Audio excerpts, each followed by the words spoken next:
With all the circumstances, well, as Northeast mourns the loss, continues to mourn the loss of firefighter Giles, the ripple effects of that loss are being felt not only in Northeast, but really across the area.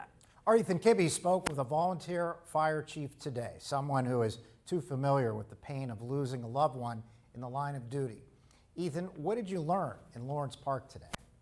Mike and Eva, Joe Crotty has fought fires for decades, but one of his hardest battles is the daily fight with the pain of losing his nephew in the line of duty. He says community support means everything, and he is determined to make sure the Giles family feels the same support he had more than a decade ago. Every time you hear it, it's like reopening a wound. It's been 15 years since his nephew died in a fire, but Chief Joe Crotty says the pain has barely eased. When he heard of Sunday's crash, he knew the anguish awaiting the Giles and Fuller Hose families. Wounds and those feelings and the grief, it goes on in perpetual. You know, it doesn't end. He's still coming to terms with Sunday's crash. Everyone knows firefighting is dangerous, he says, but few people outside the profession understand the dangers of directing traffic. It is statistically safer to go in and fight a fire in the building that's on fire than to be out in traffic, and that's horrible. He's calling on state and local leaders to push for stronger enforcement of move-over laws, making roads safer for both first responders and construction workers.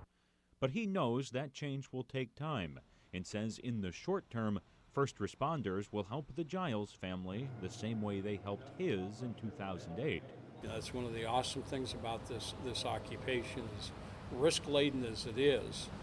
What an incredible expanded family you have across the United States if you're a firefighter or a first responder.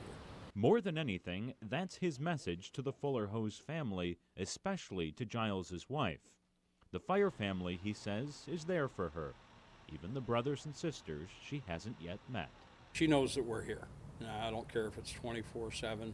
I don't care if it's 7 days, 7 weeks, 7 months, 7 years. Someone's always going to be there. He's certainly not the only volunteer or even paid firefighter who has echoed that sentiment over the last few days. Giles' funeral is set for 4. It's Friday at Gravel Pit Park. Viewing starts at 1.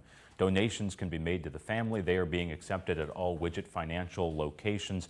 Also, there's a gift card drive going on. You can help out with that as well. You can drop those gift cards off at Floral Expressions by Darlene. That's on Station Road in Wesleyville. Number to call right there if you have any questions. All different ways of helping. The idea here being that there will be nights going forward where his family is struggling. The last thing they want to do is cook or grocery shop or any of those things, and the gift card can make a world of difference on that front. Ethan Kibbe, Erie News Now.